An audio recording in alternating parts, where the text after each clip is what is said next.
Hi, everyone. My name is Nina Ho, and welcome to the 6th annual Reverse Pitch Competition. So the Reverse Pitch Competition is a partnership between the City of Austin, the Austin Young Chamber, and the U.S. Business Council for Sustainable Development. And you can learn more about each of these organizations via the buttons at the bottom of the table floor planned at the end of tonight's presentation. Again, my name is Nina Ho, and honored to be here tonight to support our local entrepreneurs and businesses and serve as your MC. A little bit about myself. I'm currently the director of the Launchpad at UT Austin. We are a program of the School of Undergraduate Studies with the mission of helping students of all backgrounds navigate and explore entrepreneurship at UT. We're here to encourage students to explore entrepreneurship at their own pace and to cultivate an entrepreneur mindset for the modern workforce, regardless if they go on to launching their own companies or not. So, virtual or not, my personal goal is to make this event as fun and engaging as possible. So I'm going to ask you to show your support and enthusiasm for all of our speakers and presenters by doing +1s in the chat. So I know that this team has worked so hard. So can we please get some +1s in the chat for Mel and her team? Woo woo! All right, awesome. So what is the reverse pitch competition? It is a competition where a local company presents a byproduct material, such as food waste from restaurants, and ask entrepreneurs in the audience if it can be repurposed or reused without just throwing it away. Then contestants, which are some of y'all in the crowd, virtual crowd here tonight, will create business ideas to repurpose these byproducts and launch a new business venture at the end of the event. So for today's pitches, contestants will work with mentors and advisors to craft their business ideas and submit their application to be scored by a panel of judges. So let's talk prizes. Also, love all these emojis. Please keep them coming.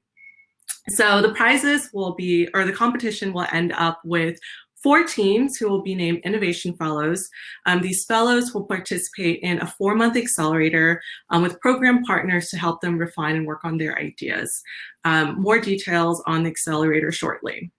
So the 4 Innovation Fellows will have the opportunity to receive $3,000 cash prize, $3,000 National Science Foundation I-Corps Business Grant from Texas State University, entrance into the Founder Cohort Program from Inc., automatic entry to pitch in front of potential investors at the inaugural Circular Austin Showcase in July 2021, an Austin Young Chamber corporate membership, free coaching, education, and promotional assistance for a total prize package worth $9,000 and endless fame and prestige. Beyond the 4 teams, all competitors will have an opportunity to receive a founder startup kit from Inc. that includes 1 month free of their 3-month cohort program, access to 3 months of live and on-demand mentor-driven session, a 3-day passes to CreateScape co-working, love that place, and an Inc. journal with curriculum and prompts for a total value of $250. And all of these prizes will help these teams and contestants take their ideas from concept to reality. All right, so let's talk about step 1 for tonight. Our material suppliers are going to be pitching their byproducts to you, the entrepreneurs in the audience. So you'll learn about how the byproducts are generated, the material composition, and just other important details to help inspire you to choose a particular byproduct to work with during this competition. The format is material suppliers will have 7 minutes to pitch, followed by 4 minutes of audience Q&A, which I'll be moderating. If you look on your right-hand side or click on chat, you'll see chat participants in Q&A. You're all doing a great job interacting in chat, but for the Q&A portion, please feel free to hop over and type in the Q&A. A reminder too that all the suppliers will be available after the presentation until 8 p.m. At their designated table. So definitely be sure to move around and interact with everyone. All right. So before we begin, I'd like a minute to thank all of the organizations who've supported the 2021 reverse pitch competitions. Remember, +1s in the chat, emojis, for all of these wonderful entities and organizations.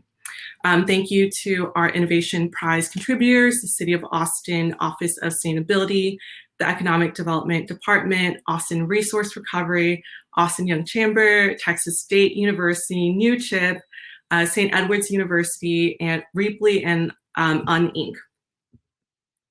And thanks to all of our promotional partners, including the Launchpad, who got the word out about this competition to your network. And of course, thank you to our 2021 judging panel, Patrick Baker, Aaron Keys, Joshua Lyman, Mary Ann Ward Paradoza, and Radney Wood. Thank y'all for your time and for being here.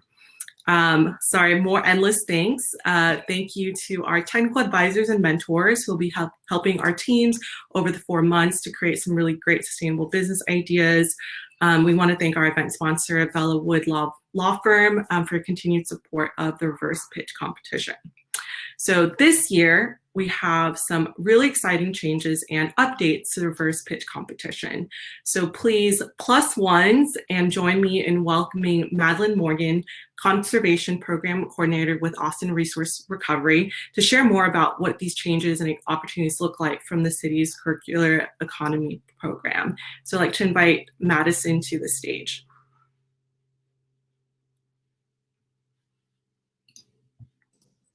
Good evening, everyone. So,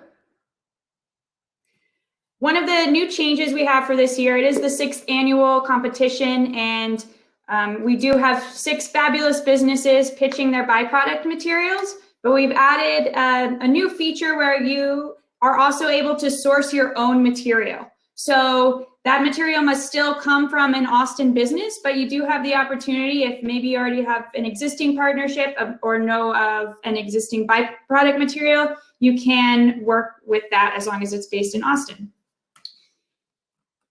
And we also have the Accelerator that Nina mentioned. So this Innovation Fellows Accelerator is a 4-month program, and each month will cover different topics. We've got market validation, supply chain, go-to-market strategy, and crafting your pitch. And each month, there will be curated content, workshops, a community call, and a deliverable that's due from the fellows in the program. And all of this is to help you ultimately end up creating a business concept that is viable and help you craft your pitch for the culmination of the program, which will end in July. So the program will run April through July. And on July 28th, we're going to have, the city is hosting its inaugural Circular Austin Showcase, where the Innovation Fellows that come out of Reverse Pitch, along with other businesses from our community, will have the opportunity to pitch to potential investors their new business venture. And just one bit on the previous slide, sorry. The market validation stage, as Nina mentioned, is, Nina mentioned one of the pieces of the prize package was with the Texas State I-Corps program, and that is the market validation stage. And there are some eligibility requirements for being able to receive the funding from the Texas I-Corps program. And I just want to point out one of those requirements is that the business be STEM related. So just keeping that in mind.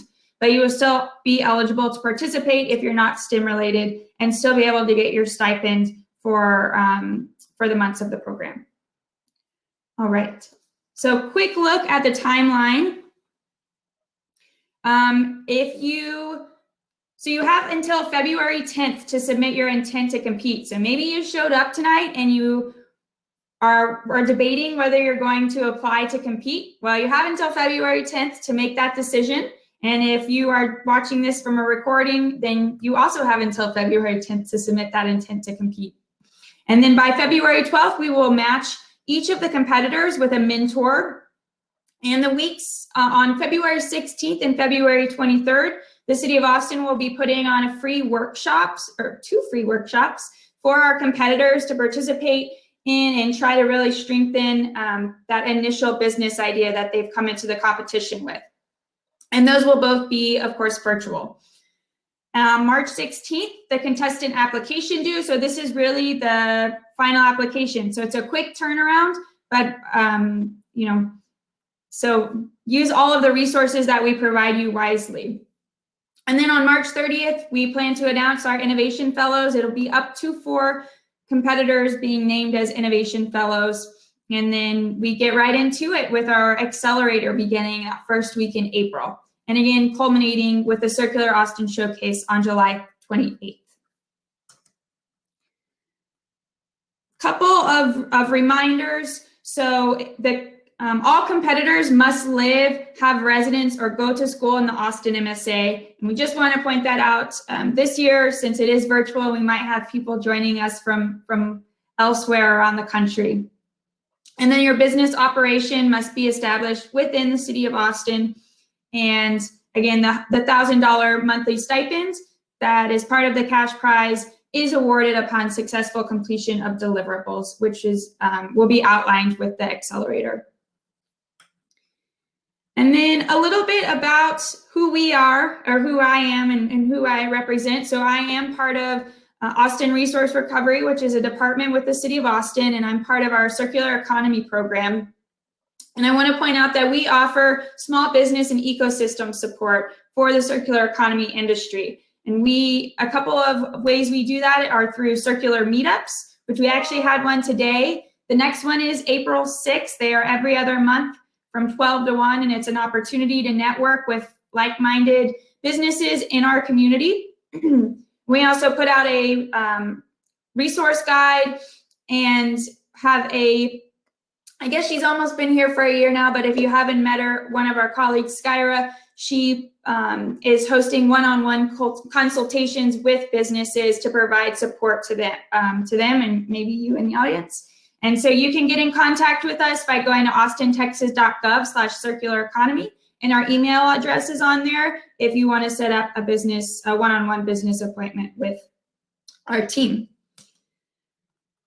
We also have, as part of our small business and ecosystem support, we have visually mapped out the Austin circular economy story. It is always a work in progress, and we're always adding new businesses and new features to this map. But again, you can check it out by going to austintexas.gov/circulareconomy. And I believe that's all I have time for to tell you guys about. And just want to leave this last image of one of our friends who is no longer with us, but was a pivotal partner with Reverse Pitch, Ron Wattinger. So we wish you all good luck and hope that a lot of you choose to compete. Awesome. Thank you so much, Maddie. Can we get some +1s and emojis for her in the chat, please? So we are now transitioning into our materials pitches. So I'd like to invite Jasmine Rustamajad to the stage, who is Sustainability Coordinator for Austin Community College. Again, Jasmine will have about 7 minutes to pitch, and then we'll transition into approximately 4 minutes of Q&A in the Q&A section of the chat. All right, so waiting for Jasmine. Yes, love this enthusiasm. I think you're related. Love it. Yeah, really sorry. A lot of my relatives are on here, so I'm sure they're going to cause a scene. No, this is wonderful. I love it. Okay, let me just set this up. Okay. So, hi, everybody. My name is Jasmine Rustamajad, and I am a Sustainability Coordinator at Austin Community College. I'm super excited to be here tonight, and thank you all so much for coming. I'm going to be talking a little bit more, about ACC and then about the byproduct material that we're offering. And I timed myself earlier, so hopefully I'll fall right within 7 minutes. So my role as Sustainability Coordinator is within the Office of Energy and Sustainability at ACC, and that falls under Facilities and Construction. Our office is super small. It's myself, my director, and then an energy conservation manager, as well as a few part-time sustainability stewards that are students at ACC. Because of the size of our office, office, my role takes on a pretty wide variety of responsibilities. I'm responsible for education, so I create educational materials. I manage our social media. I provide different trainings to staff, manage green teams. We have a green team for each of our campuses. I will work on events, so I'll table at different events. I will participate by request at events to help make them zero waste. I manage all waste management operations and coming up with new ideas to help divert more waste from the landfill at ACC. And our byproduct is actually a result of one of those projects, which I'll tell you more about. I work on sustainable transportation. So we run a carpooling program. We offer public transportation passes. We have a green car parking program where you can get preference of parking closer to campus if you drive a green car. And we also offer car share memberships. And last year we won a USDA Monarch Butterfly Garden grant. So I worked with a bunch of campuses to help create those gardens across the district. So what is ACC? Austin Community College was founded in 1972. We have 11 campuses and 3 additional administrative buildings. My office is in one of those. Our total enrollment exceeds over 70,000 students and over 5,000 faculty and staff employees. So we have a lot of people going in and out of our campuses every day. And we offer over 100 programs of study, and our mascot is RB the River Bat, who you can see here. You can find RB on campus and at most of our events when we eventually go back to campus. So to give an idea of how far Austin Community College stretches, our northernmost campus is in Leander, so that's that green dot at the top of this map. And then our southernmost campus is all the way in Kyle. So we have a really large area range. And then the red dot on the right is the service center and our warehouse, which is where my office is and where our material will be as well. So what is the byproduct material we're offering? In November 2018, we launched a marker, pen, and pencil recycling program at ACC.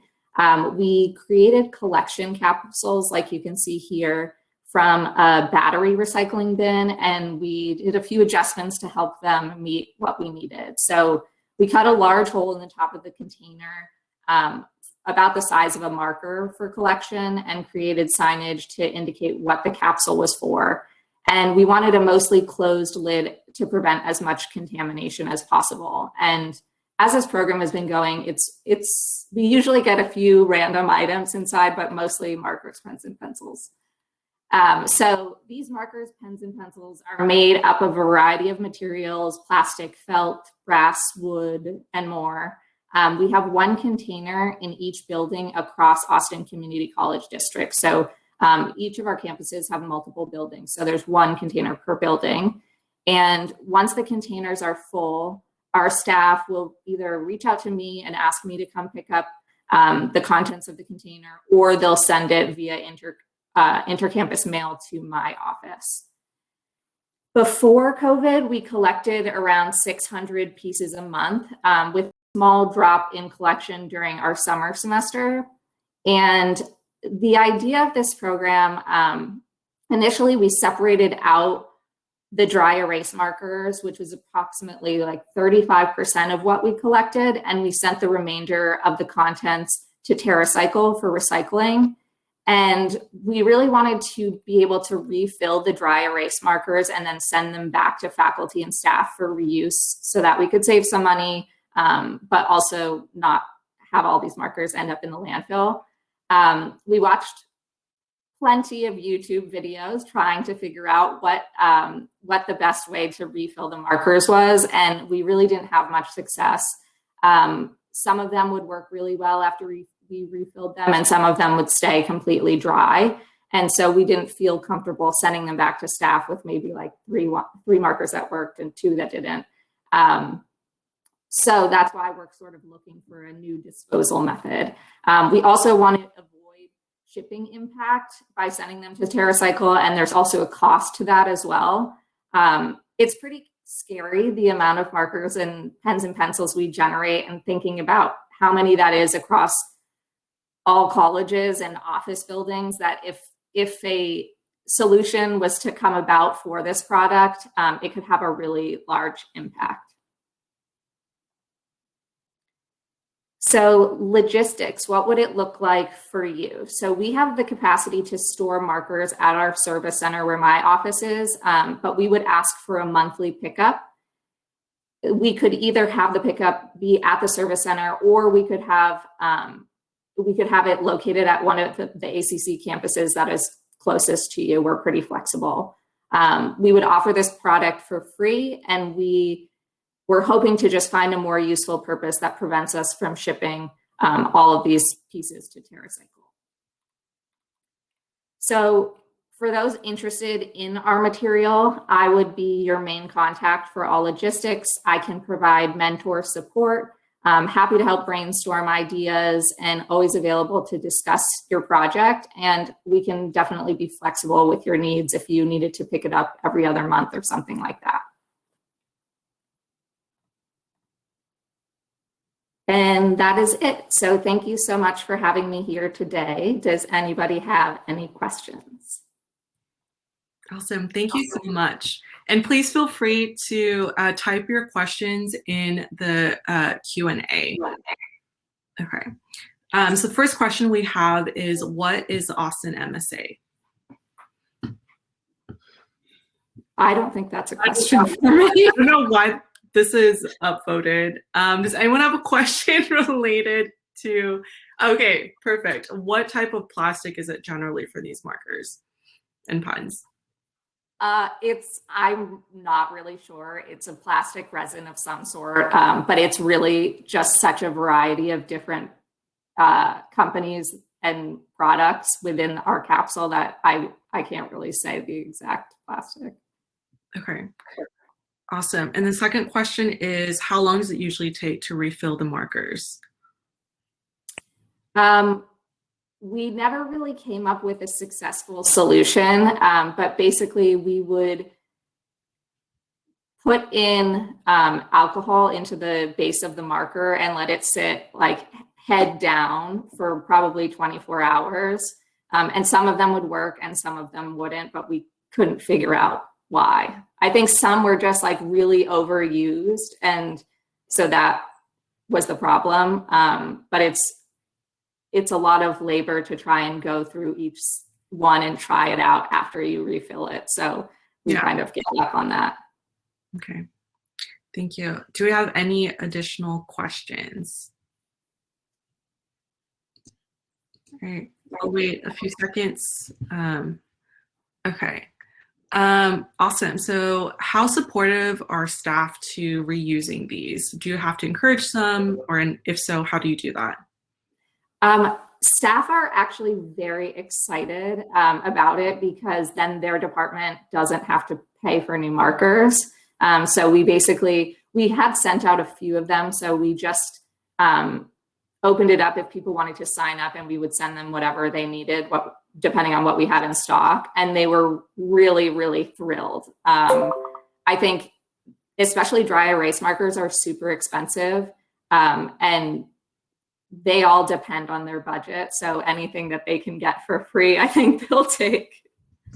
Awesome. Are there other programs similar to yours at other campuses? I haven't really seen any. Like I mentioned, we kind of made our own capsule out of a battery recycling container. Yeah.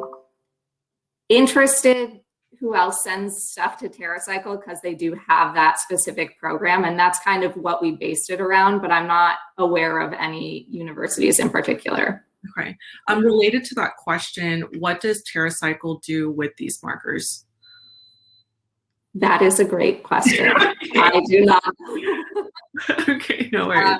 I think that's a question for all of the things that TerraCycle collects, because they collect such a wide variety of items to recycle. I don't know the exact process. Okay, got it. I know we had a previous question about STEM, I think that Mel is on it and she'll connect you with Maddie to answer that question. For people who don't know, what is TerraCycle? TerraCycle is an organization that does all sorts of recycling of products that you can't just put in your mixed recycling bin. And they have a ton of different programs, from like toothpaste tubes to markers, pens, and pencils. There's a ton. And so they will charge you to ship the item to them, but they'll send you the materials to ship it. And so if you go through a lot of toothpaste tubes and you want a place to recycle those, they can send you a box, you collect it over time, and you send it back to them and you pay a small fee. What is the small fee or the cost structure? It depends on the program. For the markers, pens, and pencils, we have probably a 3-foot by 2-foot box, and it is about $100. Okay, got So it. it can sometimes be pricey depending on how much stuff you're sending. Okay, and then we have time for one last question. Someone in the audience asks, are you familiar with Crayola Color Cycle? I am. Okay. That program has had a bit of feedback around it, so we prefer not to use it. Okay.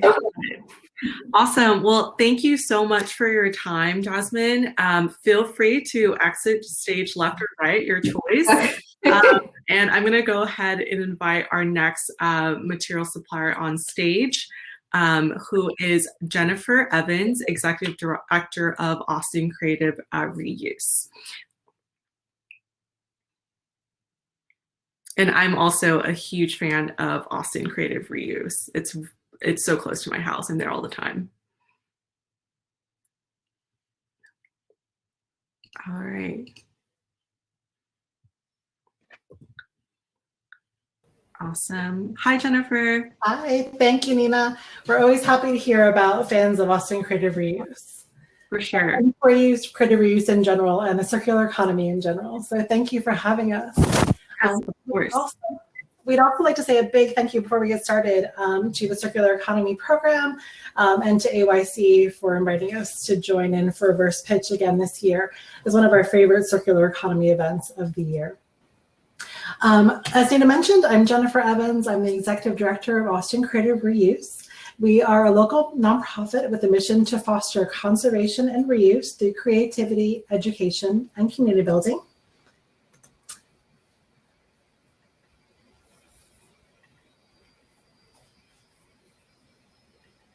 There we go. You can find us at our Creative Reuse Center in the Windsor Park neighborhood of East Austin. At this location, we collect donations of gently used creative materials from individuals and businesses, and then make them available for resale to our community. As you can see, we have many materials that you'd find in a typical arts and crafts store, but we also define creativity very broadly. So in addition, we also have a very robust vintage section. We have different architectural materials and tools. And then we have a whole section dedicated to coming in and finding a new way to use the materials that you can find there. We call that our bucket section. It's a favorite for many folks because you can come in, fill a 5-gallon bucket for $5, and then create to your heart's content. The folks who come in and buy from us are ranged from professional artists to hobby crafters, also educators, both classroom teachers and art teachers, other small businesses, nonprofits, and folks from all around our community. Unfortunately, as many of you may know, our store is closed at the moment due to COVID, but we look forward to opening up again soon, and we look forward to getting back to some of the programming that we have really enjoyed doing, both arts and education programming, and also spreading the word about creative reuse in our community. There are many reasons that we really enjoy doing creative reuse, but I only have time to talk about one today. So I'll focus here on diversion and zero waste. Over the course of the organization's existence, we have diverted about 435 tons of creative materials from the landfills to date, and we have a diversion rate of about 97%. That means that approximately 97% of what comes in our doors as donations does not end up in the landfill. And in that way, we are helping to help the city meet their Zero Waste 2040 goals and also helping with our community climate change goals. But sometimes we do receive materials from individuals and businesses in a volume that we're not able to sell through our center. And that's what brings us here this evening. We're going to be pitching two different types of materials tonight. First, fabric samples and also architectural samples. So these are items that if you were to go buy a new piece of furniture or redo your kitchen or your bathroom, you might go to either a designer or a designer showroom. And these would be some of the samples that you would be able to see as you're picking out whatever new items you have. Of course, I know that most people in this event would shop reuse, but let's just pretend that we would buy these things new or be reupholstering something older. So for these samples, they're held by the businesses, but at some point, of course, all products change. And so these samples can become obsolete, either in the color or the texture, the type of fabric, the color and the flooring. And so therefore, the individuals and businesses will therefore bring these materials to us at Austin Creative Reuse. We sell them in our center and work on partnerships to help other folks use them in their businesses. But we do get a very large volume of these, and we're hoping to be able to find another outlet for them this evening. I'll start with fabric samples. These are typically upholstery fabric samples, and so they're usually high quality. They're thick and really durable materials. They're designed often to be easy to clean or to prevent stains. So think about an upholstery you might have on your couch. And they come in a variety of materials, sizes, and colors. Many of these materials are also designed for outdoor use, which make them a little bit extra durable as well. We receive them in two different formats. The first is these fabric sample books that you see in this photo. And then we also receive them as individual samples and loose samples. The ones in the books are fairly easily deconstructed to get out the samples, or you can also just take a pair of scissors and cut them off. The samples in the books range from about 3 inches by 4 inches and up, as you can see in that photo. And then our loose sizes range from about 7-inch squares to about 14-inch squares. And I want to note that these are typically fabrics that are very expensive to buy by the yard. We receive approximately 2,500 pounds per month of these materials, and it's usually fairly consistent year-round. Our inventory varies, but we do have some control over the volume based on the outreach and our partnerships. So for example, if we need more of these materials, we're able to reach out to our individual designers and showrooms that we work with. Also our partnerships with organizations like the International Interior Design Association, who we've worked with for many years, to get higher volume of these different materials. Also, these are materials that are generated by multiple different businesses around our community, and we believe that we receive a very, very small fraction of the amount of materials that are being generated. So we think that this could be a highly scalable option by building out partnerships with individuals within the industry. So great reuse options for these guys. They're great for any application where you need relatively small cuts of high quality, durable fabrics. Here's some examples. We often see these materials being used in furniture, shoes, clothing, bags, and other accessories. But we believe that they could have a lot broader uses than these. Our second category of samples that we're pitching tonight are architectural samples. So likewise, if I was going to redo my bathroom and I wanted to change up the floor or the tile or the countertop, I might go to a showroom or a designer, and these would be some of the samples that I would have to choose from. So these typically include tile, countertops, and flooring samples. And as you can see from the photo, they come in a variety of material, sizes, shapes, colors, finishes, and textures. Here's a list of some of the different types of materials that we receive. I don't have time to show all of them to you physically while we're doing the pitch. It's a nice short pitch, but I will have all of these materials available if you'd like to meet with me at the ACR table after the pitches. So some examples that we have are natural stone, natural wood, granite, cuts of marble, ceramic, engineered stone. There could be glass, metal, cork, laminate, vinyl, rubber, clay tiles. We have lots of different variety in sizes, shapes, and colors that I can definitely show you either after this event or at a future time. Our tile and countertop samples tend to range from about 2-inch squares to about 2 feet by 1 foot pieces. Our flooring samples are slightly bigger. You can see in this photo here. The ones at the bottom range from about 3-inch squares to larger pieces that are about 4 feet by 3 feet. We also have getting glass blocks that come in about 1 foot by 1 foot squares that seem to have been pulled out of buildings. And then on occasion, we also receive some sustainably designed products. So recycled rubber flooring, for example, as those come in. Like our fabric samples, we typically don't receive a whole lot of identical pieces, but we do get a lot of different complementary pieces. So they might be different shades of the same type of wood and the same size, or complementary colors. Like the fabric samples, we receive about 2,800 pounds per month of these materials, and it's usually year-round. And again, like the fabric samples, our inventory varies, but we believe that we are receiving a very small percentage of the amount of these materials that are generated. And so we think that by building out relationships with different partners within the industry, it would be easy to increase the volume for a full-scale project. Some reuse options for these, you could do a creative spin on some traditional uses, or come up with new uses for these durable and versatile materials. So for example, on the upper right here, we have a floor made out of floor samples, some planters from ceramic tiles, an outdoor wall that looks like it's made by kind of 12 by 12 samples and maybe some tin roofs. And then the one on the top is some jewelry made out of small laminate samples, which are extremely durable. And in terms of partnership and support, we're excited to collaborate with and support the competitors who work with our materials. For that reason, during the competition, we'll make our materials available to any competitors at no cost.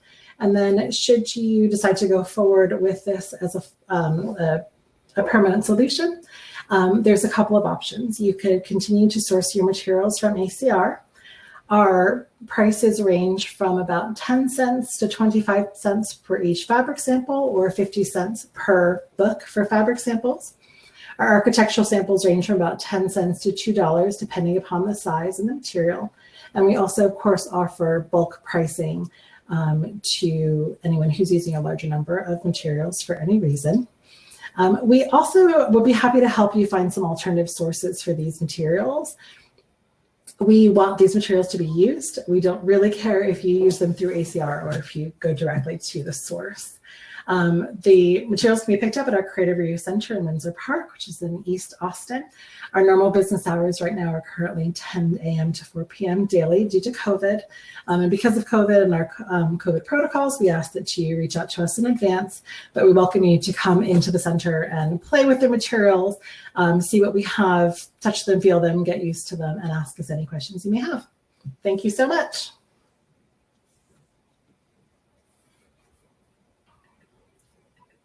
Awesome. Thank you so much, Jennifer. We already have tons of questions in the Q&A, so All right. go ahead and dive in.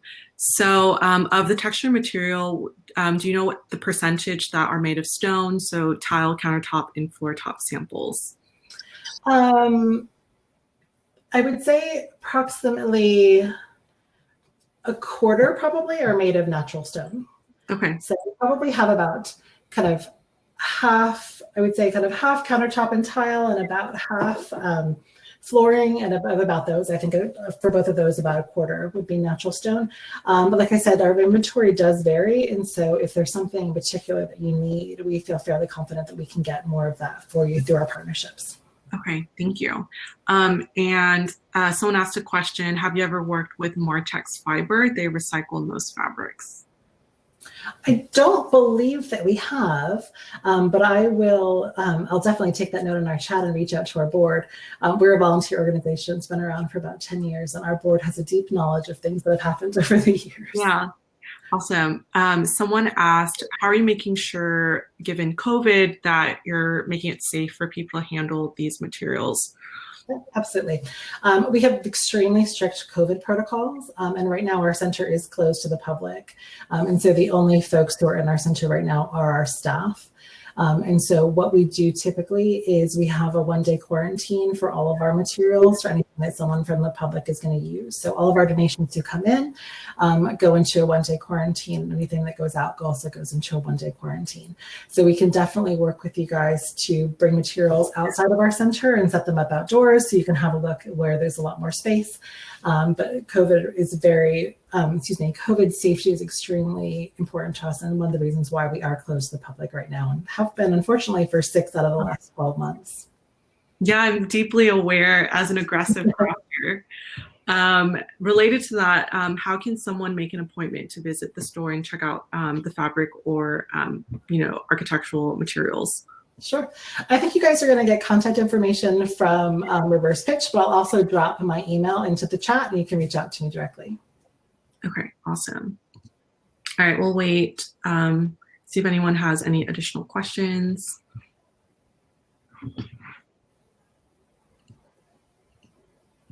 Feel free to type away. If not,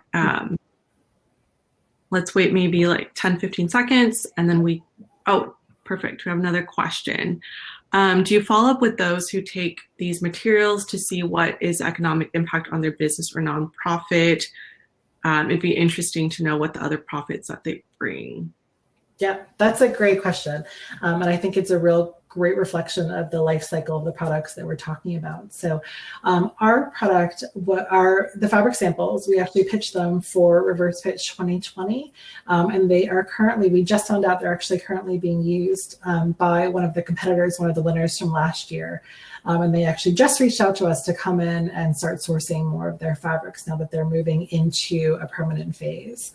And so that's something that we definitely like to see where it all comes from. Where did it start? Whose hands is it going through and where it's coming back to. We also are very careful with our partnerships to make sure that as our materials go out, that they're actually being used and not ending up back in the landfill, right? Because if we're going to put stuff in the landfill, we might as well put it in the landfill to begin with. And so we don't want to do that. We want to make sure we're getting everyone able to use what they need and then either bringing materials back to us or finding another partnership to pass them along to. Okay. Related to that, what do you currently do with materials that build up and are not sold or used? Yeah. We try to manage most of it by changing what we intake into the organization. So right now, as many of you may know, because we're not open to the public, we are open through our online store and personal shopping, but we don't have the number of people coming through the center. And we've been working at very limited capacity all year. So for that reason, instead of collecting materials and donations every day like we used to before COVID, currently we're accepting donations only 2 days a week. And we do the same thing with our business partners. If someone wants to give us a very large amount of materials that we know we're not going to be able to move, we try to help them find other ways to give them, to find another organization who can use them. And we try, our last resort, of course, is either to recycle or to landfill items that can't be, and that we are not able to use. We also try to limit that only to items that cannot be used by anyone else. We put an enormous amount of time and effort into finding homes for everything that we can't use in our center. Yeah. I know we have a little under a minute left. I believe you are looking for different ideas than the one that you showed on those slides. Is that correct? Oh, yes, absolutely. Okay. Those are kind of the traditional ways that these materials are used, but we would be delighted to hear all different creative ideas for them. Okay.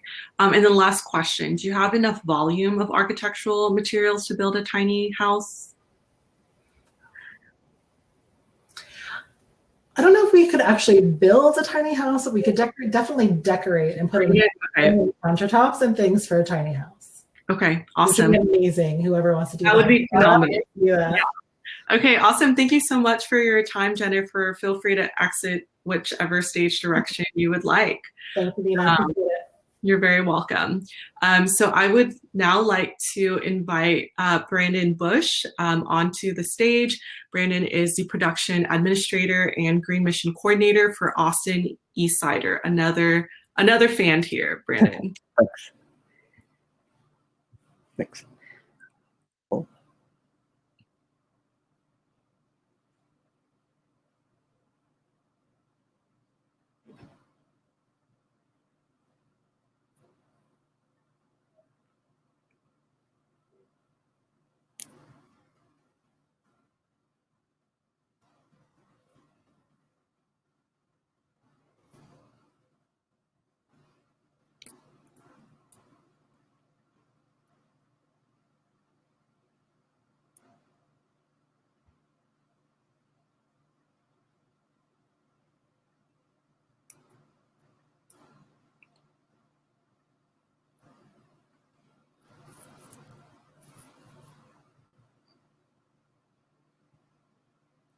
Sorry about the technical issue. I'm Brandon Bush. I'm the Green Missions Coordinator and Production Administrator at Austin Eastsiders.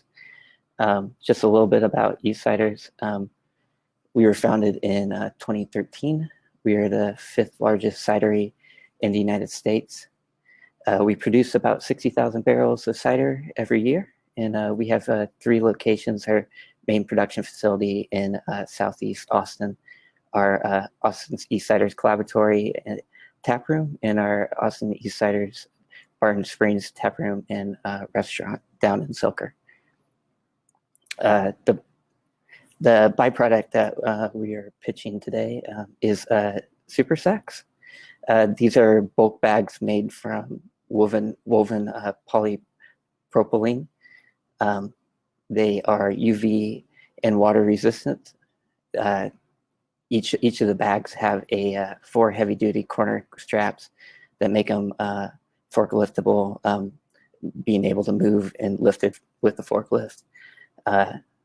They have top and bottom spouts to fill and empty, and we use them for originally carrying 2,000 pounds of bulk sugar is what we get delivered in them.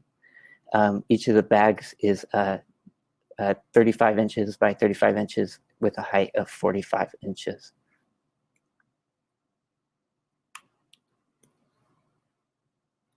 On the right is how the bags arrive to us full, and then on the left is after they're empty, how they're left.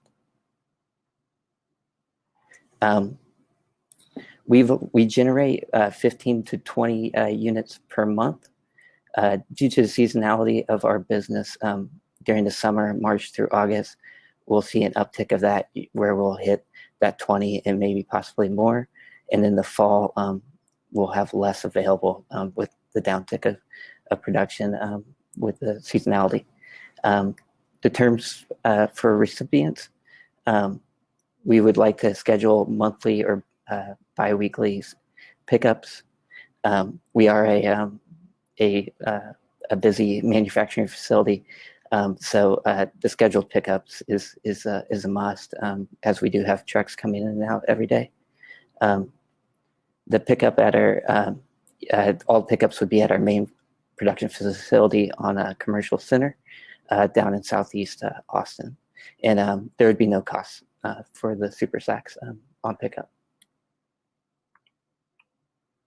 Our current disposal is we recycle them with our waste management provider, but ideally that isn't the most efficient or ecological best way to dispose them. So we're looking for other options, and we also donate to a local nonprofit for repurposing. But our current output has surpassed the nonprofit's needs, so we still have a lot available. The super sacks are commonly generated in the food and beverage producers using bulk sugar. Anyone using bulk sugar should be using super sacks. Also, landscape companies use use the super sacks for sand and gravel and mulch, and also any fine powder or resin producers will also be using a super sacks. Possible repurpose options for them. You reuse this container for storage and transport for landscaping material, fine powder, resin, grain, any small particle output can be stored and transported with them. The super sacks are also a good canvas alternative. They're waterproof and UV resistant. And that's just kind of a close up of what the material.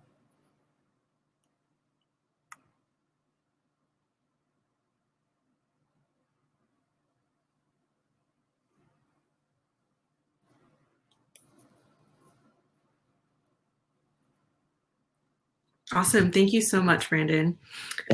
So tons of questions in the chat. The first one is, what is a nonprofit that you mentioned doing with these super sacks? I believe that they're repurposing them into bags. They're being sewn into bags, and then also floor coverings is what they're making them into. Okay. Thank you. And then someone asked, will the supplier take the bags back, or why are they not choosing to do so? No, our suppliers will not take them back. So. Okay. Kind of two related questions. Can these be cut, and would they hold water, or would they seep through? They could be cut, definitely. The water, since there's a spout on both ends and it's they're closed off with a tie, they're not like water sealed on both. I don't think they'd be able to hold water, but with the ties, it's able to hold powder or fine objects. Okay. And related to the material of the sack, is it safe to assume that it's non-toxic since food is being stored, or is there any potential dangers around the plastic? No, there's no toxicity to the plastic. Okay. And do you have any volume that has been stockpiled, or is it just the 15 and 20 monthly that you have on hand at any one time? Actually, yeah, we have quite a bit stockpiled at the moment since we've surpassed the nonprofit's needs, and as we were ramping up for summer, we've got quite a bit stockpiled at the moment. So. Okay. What is the condition of the bags compared to brand new? Just a little bit scuffed and a little bit dirty, Okay. but they're easily washable. They're just kind of wiped down and be pretty much new. So. Okay, and related to that, I'm assuming that it's easy to clean, because someone asked if, since it's holding on to sugar, is that a hassle to clean, or is that pretty easy? It actually comes with a thin liner, Okay. yeah, that's removed. So the sugar's not actually touching the outside. There'd just be a little bit of residual and stuff that would be easily cleaned. So. Okay. If someone were interested, do they have to come at a certain time or days to get the sack? Is there parking or way to transport them using public transportation? Yeah, our dock hours are usually like 8 to 5, Monday through Friday. So we just need to schedule it sometime during those times. Because of the size of them, Yeah. carrying like more than one or two on public transport would probably not be an option. But. Yeah, related to that, are you able to bail the super sacks, and what are the dimensions of each super sack when filled? When filled, each of the super sack is 35 inches by 35 inches by 45 inches. Okay. 45 height. And then what was the other part of the question? Can you like bail them together? Well, we tied them up, and they're about a duffel bag size, but we don't have a baler on site Okay. Do you know how much one sack weighs when it's empty? Is it pretty light weight or? Yeah, it's about 4 or 5 pounds empty. So yeah. Okay. Do you think that there's feasibility to line waste sites with this material, or would there be seeping issue? Because I know you mentioned water versus finer materials. Yeah, if you were able to sew them together and stuff, there might be an option to create a liner like that. Okay. And last question, how is your recycler recycling them? I'm not for sure on the exact details. I Okay. know that they will accept them and they will recycle them. Okay. And then last super sneaky question, does the material feel like a tent type of texture? Yeah, like a old school, like heavy tent kind of, that kind of heavy duty canvas material. Yeah. Okay. Okay.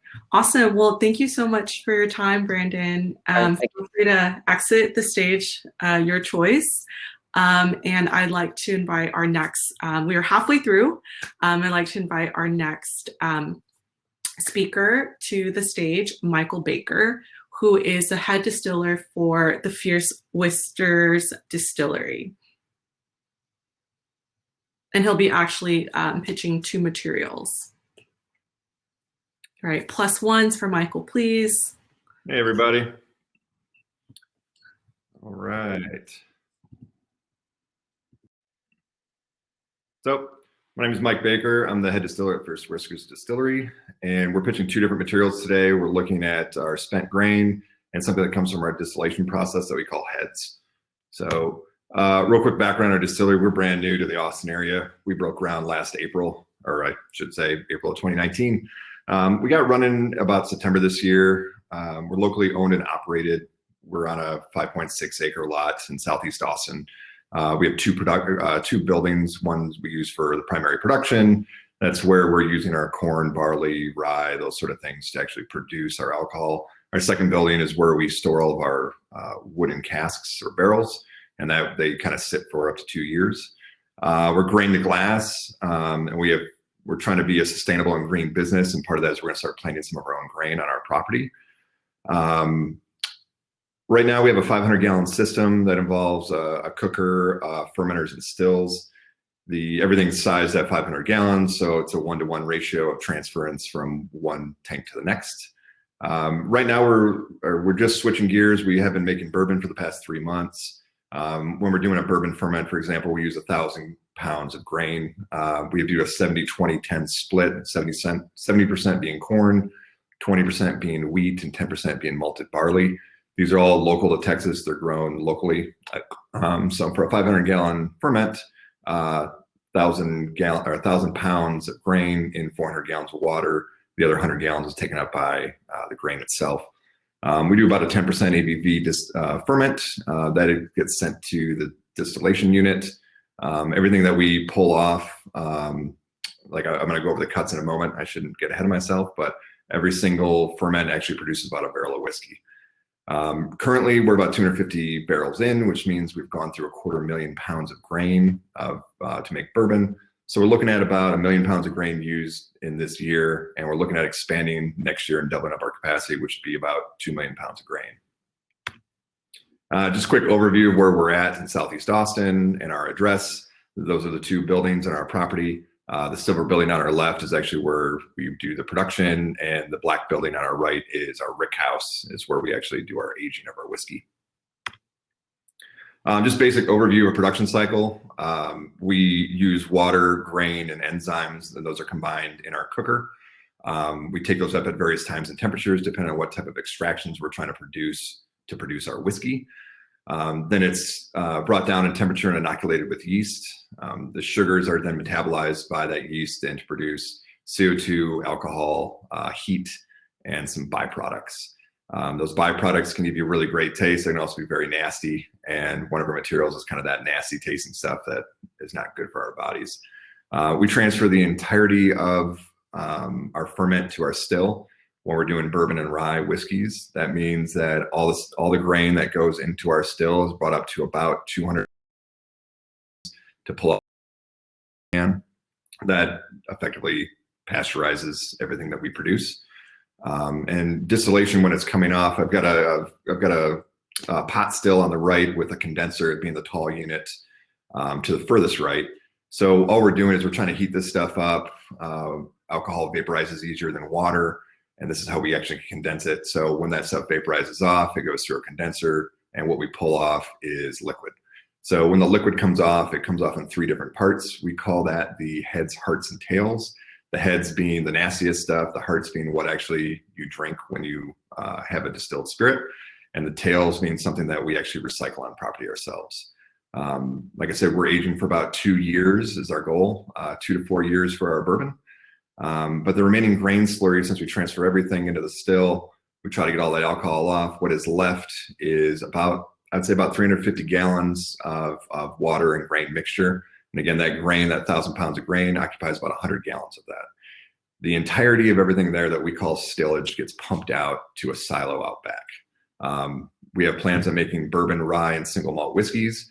So this material will change over time, you know, bourbon being primarily corn, a rye whiskey being primarily rye, and a single malt being primarily malted barley.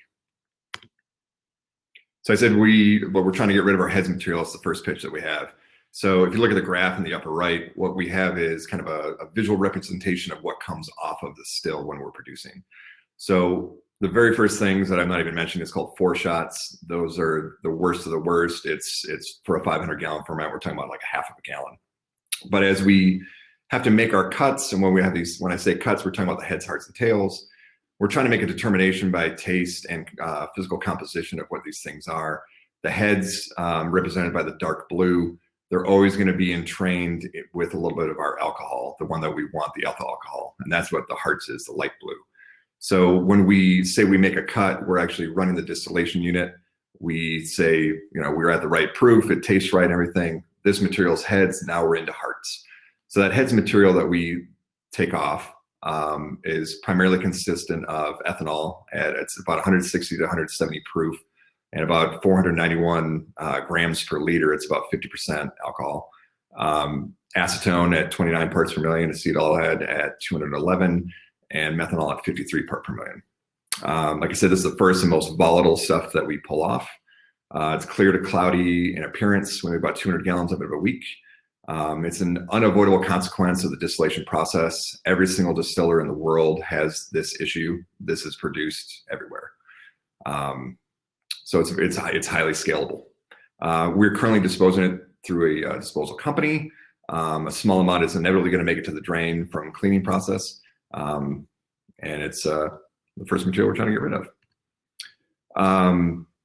Some ideas that we came up with, and it's something that is reliant down the road with you guys that might be interested in this. But because it's highly flammable, it can easily burn. So if there's a way to use this environmentally to produce energy. Right now that there's candles and burners being sold on the internet that you can buy. I think the one on the upper right by Flickr, that's actually a concrete candle. It's made for isopropyl alcohol as well as just other flammable materials. A very easy one is a backpacking stove. This one's the Whisper Light International by MSR. They can use diesel, kerosene, just about anything that's flammable will go through that.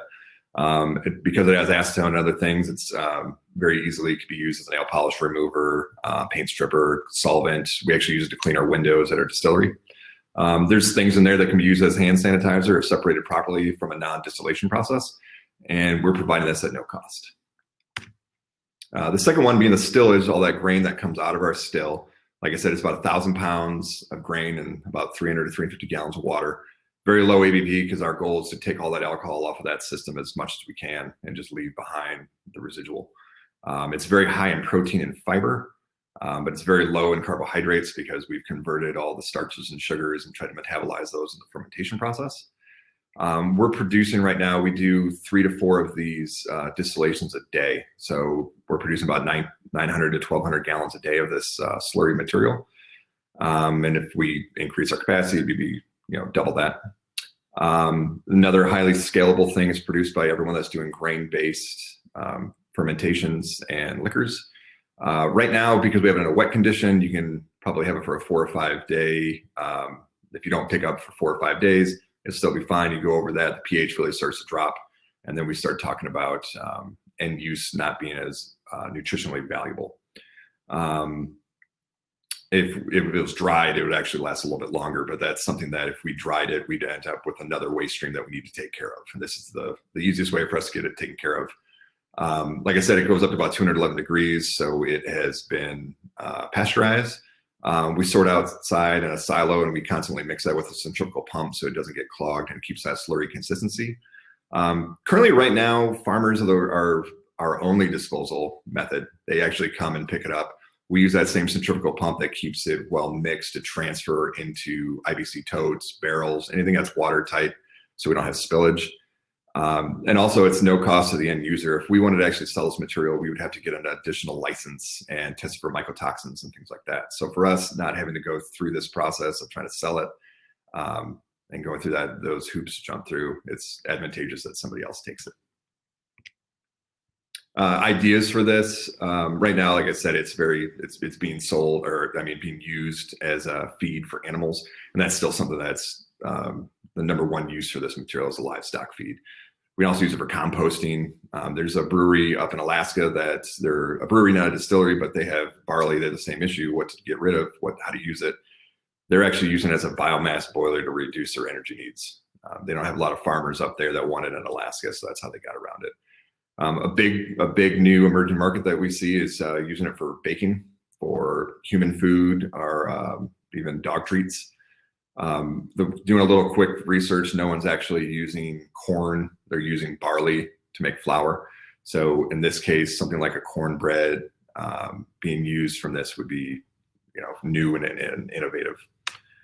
People that are currently doing that right now, one of them down in San Antonio is Grain for Grain. They make a pancake and waffle mix as well as some flour. And you kind of see that with the same thing with spent goods in Toronto or regrained or Rise products. They're kind of doing the flour route, snack puffs, pretzels. Pretty much they just turn into a flour, and what you can use flour for and that might still taste good. That's the route that they're going through. The other one being dog treats. Again, it's low in carbs, it's high in protein and fiber. So that's kind of one of the biggest uses for it at the moment as well for the baking side. What we can provide is that 1,000 gallons of stillage a week, or that heads material. We can do daily pickups. We're there 7 days a week. Right now, our COVID policy, we only have employees there. The farmers that do pick up, it is an outside pickup. It can be no contact as well. We can provide the information on where this stuff came from. The farmers actually have blockchain technology, so I can tell you when it was grown, what you're picking up. I can tell you about the difference of our cycles that we're going through. If you don't want to have bourbon because it's corn-based and you want to get that rye fermentation, we can do that as well. We have people there every day that can help you with forklift, loading dock, or just pumping. And myself, I have a doctorate in engineering with research credentials. So if we're trying to go a research route or something like that, I'm willing to help provide with that as well. And I think that just takes me to the questions. Amazing. Thank you, Michael. Welcome. Lots and lots of questions. First one is, let's see. So the heads is what's being used to make the hand sanitizer? So what most people are making hand sanitizer out right now is actually the hearts. They're trying to use the ethanol. They're just trying to get that to a very high standard in terms of over 80%. But there are things because there's still half of that material is still ethanol, there's a way to separate it. We just don't do that through distillation. You probably need like a zeolite membrane or something like that to actually separate the methanol out. I think there's certain states that consider this material to be carcinogenic because of the methanol. Okay. Yeah, that was related to another question. Are the heads classified as regulated and / hazarded waste? They would be hazardous because of their flammability limit. Okay. If someone wanted to come tour and see the process to better understand the byproduct, is that possible? Yes, they can reach out to me. My email address is mike@fiercewhiskers.com. Okay. What scale of farmers are currently picking up this material, i.e. small scale or wholesalers? So everyone's just kind of local farmers. The most that people probably pick up is about 1,000 gallons, and they do that 3 times a week. It's something that we have to have a lot of farmers, because if everyone decides to take a vacation, or we just have one dedicated farmer and they decide not to show up that week, then our production cycle has to come to a stop. So if we had somebody on this reverse pitch that wanted it all the time, we could definitely not have to worry about farmers, and they could pick it up, twice a week, and it would just be really easy for us. Do the cleaning properties of the heads require special mask or gloves to use safely? Oof. We're all wearing masks right now, and when we use this material, we wear goggles. Okay. Just because, I wouldn't want to put whiskey in my eye either, even though I can have it go down my throat. So any cleaning product, I think it's good to use proper PPE. Okay. How many 55-gallon drums of the high ends can you easily store on site? Of the heads? Justin, would you mind clarifying in the chat if you can? So we're talking heads material. We produce 200 a week. We have totes with fire safe valves, level indication, and a pressure relief system. Okay. So I can, depending on what's going on, I can dedicate and purchase a tote and keep that on site for that. Okay. That would be upwards of 550 gallons at a time that I could probably store. Okay. Let's see. And you talked about it, that it's currently oh, my Q&A went away. Well, the heads material is currently being disposed of through disposal. It's not something we can dump down the drain. Okay. Okay, that also answered the question, that is the water from the spent grain dangerous? Can it be dried upon delivery and thrown out onto the lawn or sent down the drain? So farmers going down the drain, I don't want to comment on that because I think that's kind of up to the municipality or the I think it gets me in legal trouble. We can't dump it down the drain because of the BOD and COD content, which is the biological oxygen demand. The pH is about 3.9 typically. The water itself isn't bad. You can drink this stuff. None of this is hazardous, but the municipalities that do water reclamation or clean it up, they would have a problem with me dumping it down the drain. Okay. The farmers that pick it up, they dump it directly onto their lawn. Okay. And I don't know how much lawn they have at the end of that. I don't know how it does with their grass itself, but it's not something that's going to seep into the groundwater that far and kind of wreck everything. Okay. How do you recycle the tails?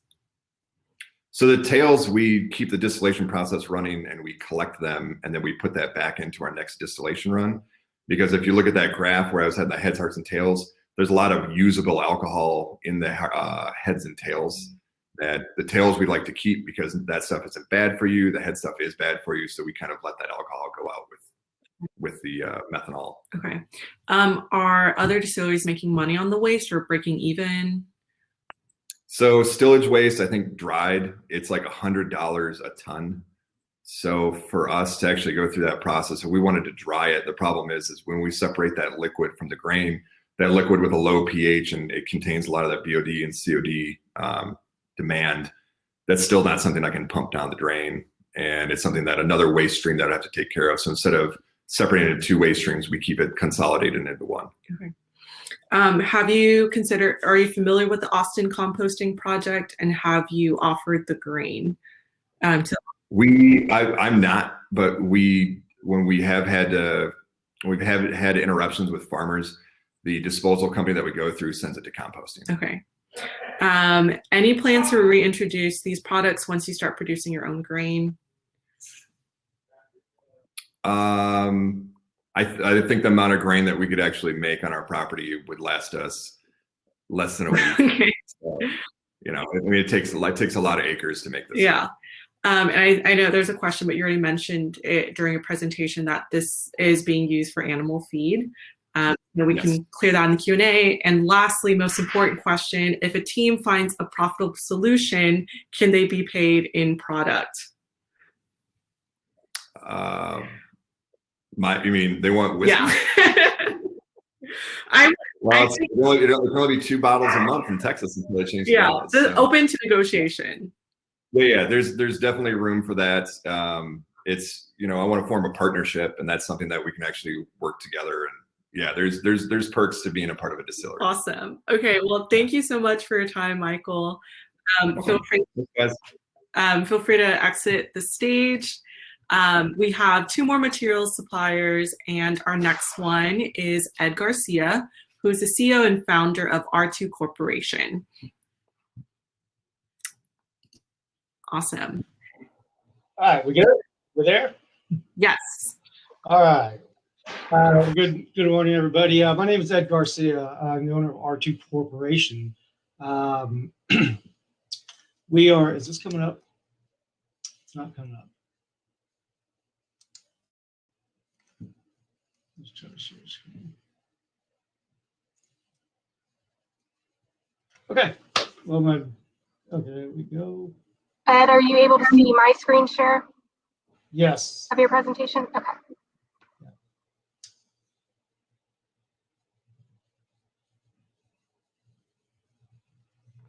Okay, let's start over again. Good evening, everybody. My name is Ed Garcia. I'm the owner of R2 Corporation. We're a 20-year-old IT asset recovery and recycling company based here in Austin, Texas, with another facility in Houston, Texas. Ideally, what we do is we support OEMs in the computer industry. We also support corporate industries managing their assets when they reach end of life. As an R2 certified recycler, our primary focus is to repurpose functional products back into the market before we have to take the recycling route whenever possible.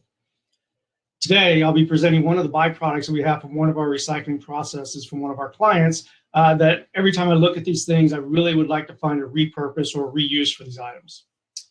These items that I'll be showing you are basically, they're plastic cases. We receive 4 different types of plastic cases from this vendor. The first one is a kind of a large upright case. It's got casters on the bottom. It actually is secured. It actually has a slot in the top where items can be put in there. It can be used for paper disposal. We actually use them in our facility and with our clients for putting hard drives in, for customers that need hard drive destruction and so forth like that. It's a nice secured bin that can roll in and out of any location very easily. The other next item that we have, it's a large black case. It has the dimensions on the bottom, but this one also has coasters, and it also has a handle that you can pull out, much like your luggage that you would take to the airport. But this is more durable, and it's probably about comes up to your waist. The next item is a small black case. It's got metal lockings on it, hinges and so forth like that. And the last one is a small green case. So on the next page, I have the insides of what these cases look like and what the challenges are that I have with these. So there's basically 4 basic plastic mold cases. As you can see, the first one, it does have a container at the bottom that can be locked. Where you can take whatever items that you're putting in there out if they need to be secured. There's a second one that is the large case. But you see the challenge that we have with all of these, or at least the last 3, is that they all have a foam insert of certain types. So you can see on case 2, 3, and 4, there's a nice foam insert, especially in particular on case number 4. It's a good foam insert. People use a lot of these for using them for moving like musical equipment and so forth like that. Our volumes that are generated, they tend to fluctuate through the year based on our OEM's needs. In 2018, we received about 3,000 various types cases. 19, it was about 5,000 cases, and in 2020, it was about 3,000 cases. But we're pretty much sure this was due to COVID. We have been informed through our meetings early in the year that our volumes will be significantly higher this year due to a large contract that they've signed. Thus, we have to find a need or a place to be able to move these before we have to go the downstream recycling route. So our current disposal method for the majority of these items is using a plastic shredding company, or we have to go to landfill for certain types of them. The challenge that they have with the plastic shredding companies is because of the byproduct that this creates, the metal, the foam, it actually takes their clean product. It makes it quite a challenge for them to get a clean plastic product when they're having to deal with all these other contaminants inside. But one of our company's core values is to be solution driven. That's actually why we're here today, because we're always trying to find new and creative ways to repurpose this material and to reduce the amount of items that we send to landfill and reduce cost. What are our terms? Any original markings or logos need to be removed. If we could find a solution where somebody would like to rewrap these, that would be fantastic. Or if whoever we're working with gives us an idea when we're in the process of recycling these items, because we have to touch every one, we have to open every one, take the items out and recycle those through our electronics process. Those things can be accomplished. We would allow anyone to come in and take a look at this product at no cost for the material. We would like them to pick them up within 48 hours of notification, either at our Houston, our facility, or our Austin facility. The challenge we have with this vendor is because it's very circular how we get this material, we'll get 18 trucks at one time, and then we won't see anything for 2 months, and then it's 6 trucks.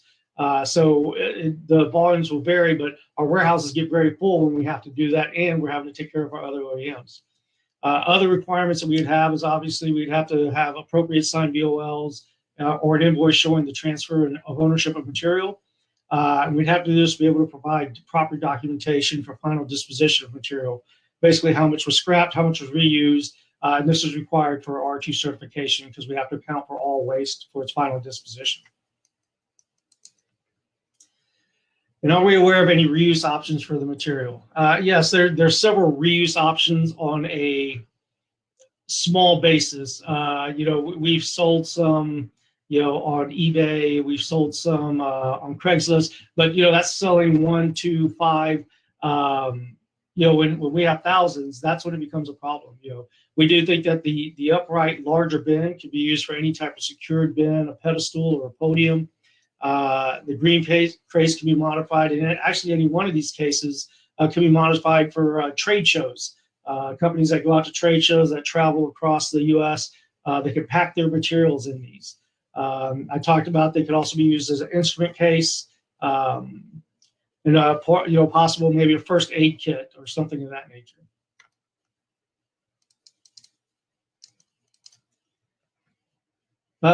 So is this material commonly generated by others in the industry? It's not commonly found because this is very specific to one OEM that we work with. Various plastics are formed, and plastics are common in the industry. But more commonly, this type of plastic is seen in printers, old televisions, and like household electronics.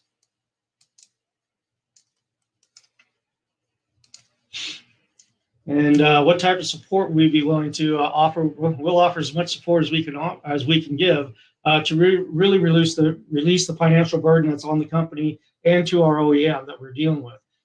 Interested parties are welcome to come to our facility, put their hands on it, take pictures, and ask for any guidance that we're able to give them for ideas on what's the possibilities of what they can do with the material. Anything else I think that anybody out there that's considering this should know is just really the material's a bit sporadic. Again, we don't know when we're going to get a certain version of the type of box that comes in. It's very possible there could be another version of a box that comes in. But these are a very common item that we basically struggle to dispose of properly. We don't have a choice. We have to dispose of them properly. It's the cost that we're trying to get away from. Some of the material may have locks or combos, and we don't always have a key, but it is a pretty universal key. Once you make one, that seems to work in all the other boxes. So in closing, in our efforts to reduce our carbon footprint and to reduce materials going into landfill, we'd like to see products like this would still have a usable value, be reused and reintroduced back into the market, instead of using energy and other natural resources to create a raw material that's challenging to recycle to recover small amounts of reusable plastics. And that's the items that I have for you. If anybody's interested, or you have some questions, please let me know. Awesome. Thank you, Ed. The first question is, can the insides be gutted? Absolutely. But then at the same time, when they're gutted, we still have to find the right downstream for the foam materials. Okay. How much does the cases weigh? Can it hold? And are the inserts removable? The inserts are removable. I think I had the weights on like one of the slides in there because they're varying in size. So there's 4 different weights of each one. I believe that was on one of my slides. Okay. What are your recycling percentage goals of anyone who takes these cases? Is there a minimum that would be of value to your certifications? Is there a minimum that, no, there's no minimum as long as for recycling, we'd rather have these go for reuse. Therefore, that's our purpose with being R2 certified, is to repurpose everything before we go to recycle. So I don't know if that really answers that question, but that's really what we look forward to doing. And that answers someone else's questions around why the cases can't be resold or donated. It seems like they can, but it's just the volume. Correct. We do a significant volume. Yeah. Also, I mean, you did answer that these have keys, but they can be universal once you've made one. Correct. Okay, awesome. Does anyone else have any additional questions?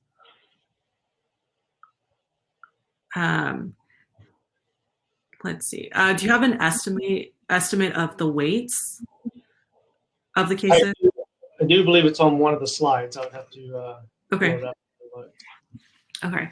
And someone asked or said that. Okay. Are any of them watertight? Yes, I believe I believe the 3 cases are watertight. They have to be for where they're being shipped. Okay. Does your R2 certification specify any additional reporting requirements for vendors and companies that would take this material? No, not in particular if they're for reuse. Part of the R2 criteria is, one, if I can prove that it's functional, it's a box, it's functional. And it goes for reuse. I don't have to do any downstreaming on the volumes of material that we're doing. Okay. Are the items potentially toxic or hardened? I don't believe they are, no. Okay. Okay, awesome. Any last questions from the audience? Okay. I think general question, will the presentation slides be available later? And yes, and this will also be recorded and go live on the website tomorrow as well. Okay, awesome. Well, thank you so much for your time, Ed. Feel free to exit the stage and we'll bring on our final presenter. All right, thank you. All right. So please welcome to the stage Kevin Chan. He's the operations manager for Smartish. +1s in the chat for Kevin. Hi, how's everybody doing? Thank you so much for staying this long, and I really appreciate to be part of Reverse Pitch. It's really great to be part of something sustainable, and we're really excited to participate and make our products available. So the company I am representing is Smartish. I'm the operations manager, and a little bit about us. Smartish, we make everyday life a little bit easier with phone cases and stuff, and we make them just clever enough to solve unexpected needs. So a little bit of our history. Our CEO, his name is Matt, who also happens to be a UT grad. He found himself at an event where he had his keys, phone, and wallet in one hand, but wearing pants with no pockets. And out of frustration, he found himself doodling on a napkin, and thus was birthed the Wallet Slayer, the item that is pictured on the right. This concept became our Wallet Slayer, which is the top-rated customer and industry favorite.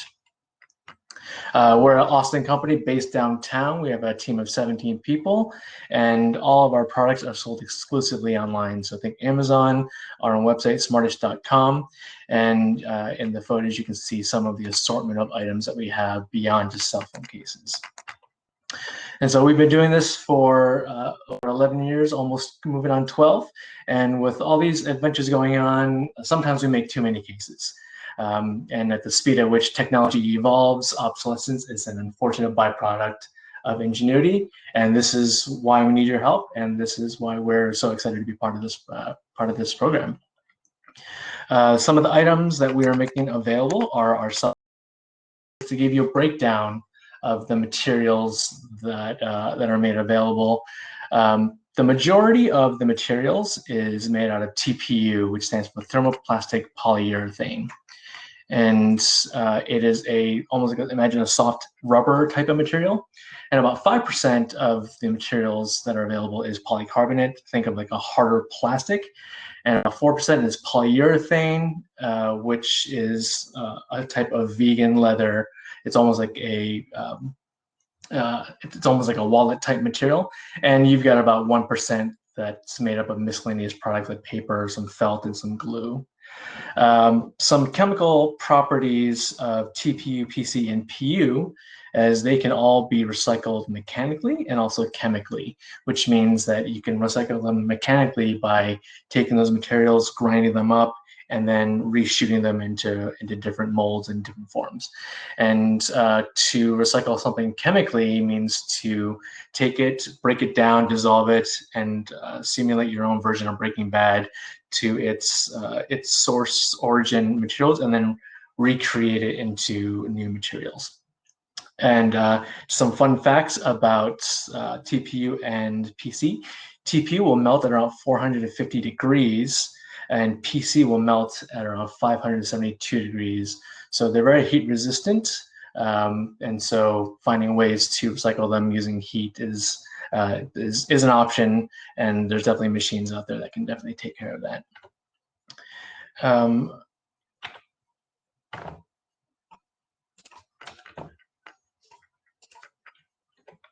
And here are some photos of our cases and some callouts on what materials make up each case. And these are samples of some of the items that we will have available. And as you can see on this one here, on the case on the very left, the majority of the case is made out of TPU, which is the soft flexible rubber. The wallet portion is made out of PU, or vegan leather, and the camera ring that surrounds the camera guard, the flash guard, is made out of PC or polycarbonate. And very similarly here, these two cases are a couple examples of cases where the main back is made out of polycarbonate, and then the outer bezel that wraps around the front of the case is made out of TPU. So currently we have about 50,000 cases of discontinued iPhone, iPad, and Samsung Galaxy cases. And so that's quite a bit. And so we average about 500 to 1,000 returns per month of unusable cases. We definitely try to reuse whatever we can, but sometimes they're returned in ways that we just can't reuse, or it doesn't work, or it's way too dirty. So those are the cases that we find ourselves with trying to figure out what to do with them. And intermittently, whenever we discontinue a product or we find sales just not working for this case, we can find ourselves with about 10,000 cases that we have end of life. And so those kind of come and go depending on how many we sell. But what we're really trying to do is making sure we don't order too much. And so we have stepped up our forecasting game, and we are trying to make sure that whatever we order is what we'll sell. And so we've definitely gotten a lot better over the years, but there are some of those years where we don't quite make the mark, and this is the quantities that we're looking at. So some of the current disposal methods that we've explored in the past is we just have to crush them and send them to a landfill. We tried to have them recycled at Austin Reuse and Recycle, but unfortunately their services aren't available for businesses, but they are designed for Austin residents. We've explored a few reuse options where we partner with artists, and in these photos you see a collaboration that we did with a pop-up called Tacotopia, where we printed on our cases and we created an art wall. And since we do a lot of printing, we are able to partner with different artists, and we also make these cases available for artists to be able to do their own printing, have their own art done on it. We've also donated cases to schools for their art projects and also just to use. For art inventory, the majority of it is stored in a warehouse in East LA. And all the return and unsellable cases for any returns come to our offices here in Austin. And for everything that we're making available, it will be at the very low cost of free $99. So make us an offer, we will most likely not refuse it. And as we wrap up, I just want to explain to you how important this is and kind of giving a snapshot, just industry-wide, of how this is probably an issue, not just for us, but also for all the many, many different cell phone case manufacturers out there. In 2019, there were almost 200 million iPhones sold. And so you can imagine each iPhone user going through maybe 2 to 3 cases within the lifetime of their phone. That's a lot of cases, and I can guarantee you that we are not the only ones who have found some excess cases on their hands. And so finding some sort of reverse logistics solution to be able to give new life to these old cases would be something that would be helpful and definitely scalable. So thank you for your time. And again, here's my information. Please feel free to email me. I'm the operations manager at Smartish. And as our friend says, help me find my forever home. Awesome. Thank you so much, Kevin. So the first question we have for you is, what's the approximate weight of 1,000 cases? How much volume can you aggregate at one time? Approximate cases, I'm going to venture to guess it's about 250 pounds. Okay. And so a lot of our cases, it does come in packaging where it's packaged in inner and master cartons, and so it's ready to be shipped. We pretty much ship it anywhere. Okay. Do you open up to your customers to return used cases to you, or would you? Yeah, go ahead. No, we haven't. So we don't have a I guess a recycling option available to our customers. Yeah. No, that's not something we haven't released just yet. Okay. Could these old phone cases be molded into new ones, or like why is that decision not made? It can be. The issue is when it comes to the coloration of the materials. When you grind it down and reshoot it, if there's any foreign material in there, it'll make the new injection a little bit dirty. So it won't look as clean as it would if we were using virgin materials. So that's one of the reasons why, and also having to ship them back to our factories overseas is also another reason why we definitely don't want to have to burden the earth with having more shipping going on back and forth. Yeah. Are you still open to doing art collaborations? Absolutely. We'd love to see our cases out there in the world and making the world a more beautiful place. Yeah. Let's see. Have you considered changing the product you use to make the cases to something that's potentially recyclable or biodegradable?